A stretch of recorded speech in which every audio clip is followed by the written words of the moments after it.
اللہ تعالیٰ کے خاص قوانین کے تحت صرف اس کی تائید اور اس کی صداقت کے لیے ظاہر ہوتے ہیں، ورنہ وہ بھی اللہ تعالیٰ کے آگے اسی طرح مجبور ہے جس طرح دوسری مخلوق۔ قرآن کریم نے سیدنا عیسیٰ علیہ السلام کی حقیقت سورہ آل عمران کی آیت 59 میں اس طرح بیان کی ہے: اللہ کے نزدیک عیسیٰ علیہ السلام کی مثال آدم علیہ السلام کی سی ہے کہ اللہ نے انہیں مٹی سے پیدا کیا اور حکم دیا کہ ہو جا، اور وہ ہو گئے۔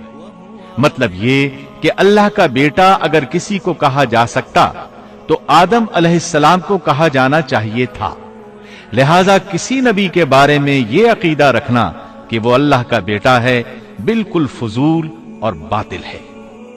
اب سنیے زکریا اور یحییٰ علیہم السلام کے واقعات۔ دن گزرتے گئے، ابراہیم اور یعقوب علیہم السلام کی نسل سے کچھ نیک لوگ پیدا ہوئے، ان کو آل عمران کے نام سے یاد کیا جاتا ہے۔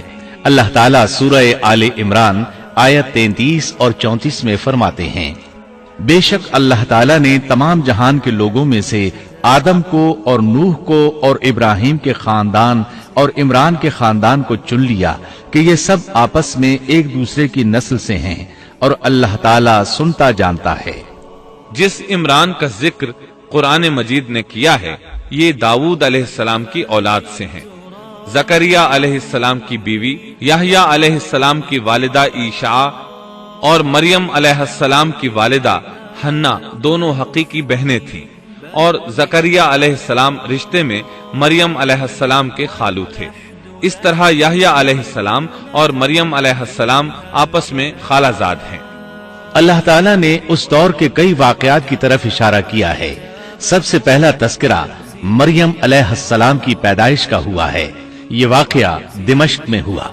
زکریا بن دان سلیمان علیہ السلام کی اولاد میں سے تھے، دمشق میں زندگی گزار رہے تھے، عمر 100 سال سے زیادہ ہو چکی تھی۔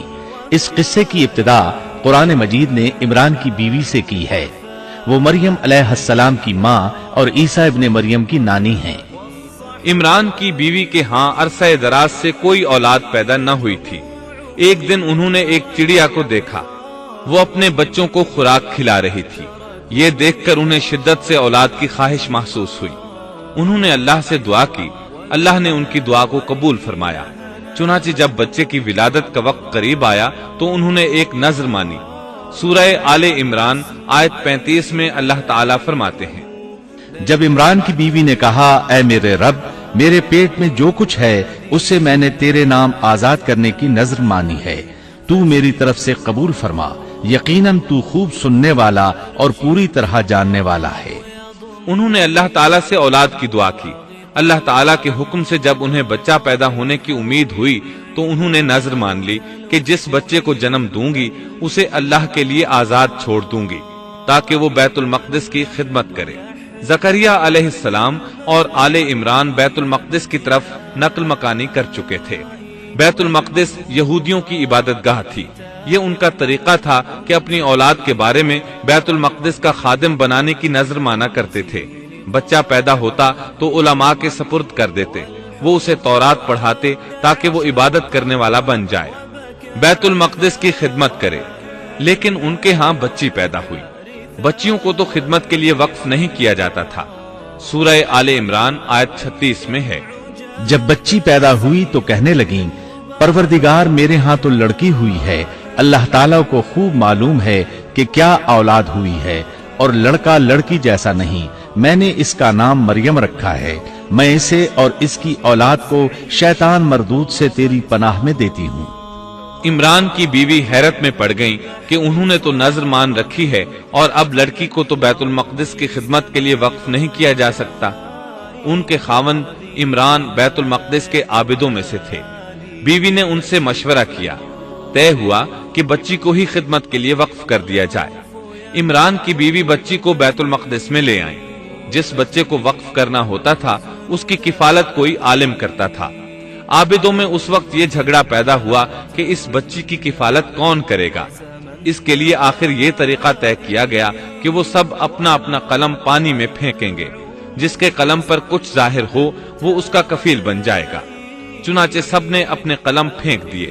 وہ پانی کے بہاؤ کے ساتھ بہنے لگے، جبکہ زکریا علیہ السلام کا قلم پانی کے بہاؤ کی مخالف سمت بہنے لگا۔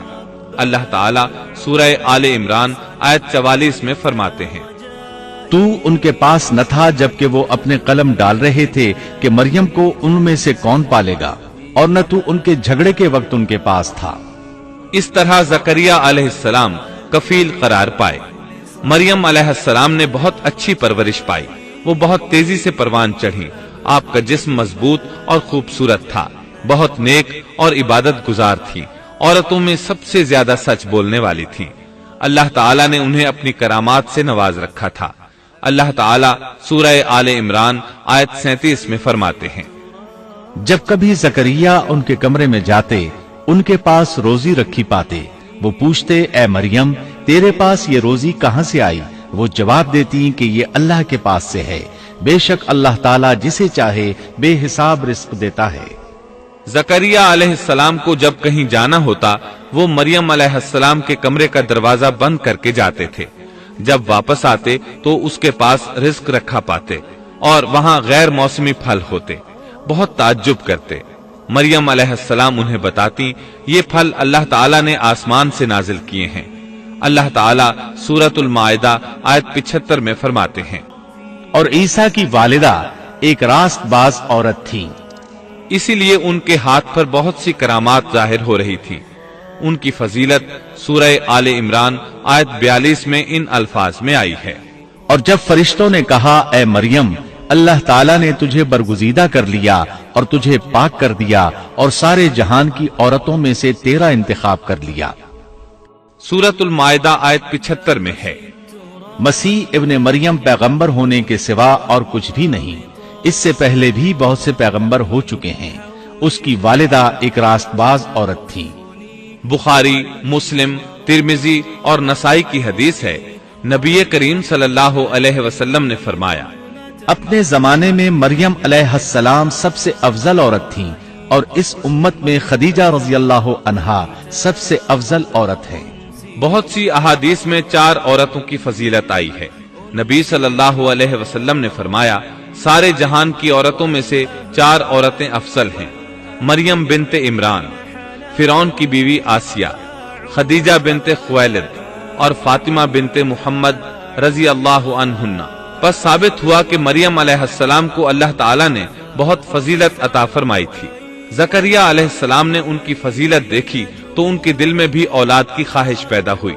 وہ اس وقت تک بے اولاد تھے، عمر 100 سال سے زائد تھی، بیوی 90 سال کی تھی۔ اولاد کی شدید تمنا کے باعث انہوں نے اللہ سے دعا مانگی۔ سورہ مریم آیات 1 تا 6 میں ہے، کاف ہا یا عین صاد، یہ ہے تیرے پروردگار کی اس مہربانی کا ذکر جو اس نے اپنے بندے زکریا پر کی تھی، جبکہ اس نے اپنے رب سے چپ کے دعا کی تھی کہ اے میرے پروردگار میری ہڈیاں کمزور ہو گئی ہیں، سر بڑھاپے کی وجہ سے بھڑک اٹھا ہے، لیکن میں کبھی بھی تجھ سے دعا کر کے محروم نہیں رہا۔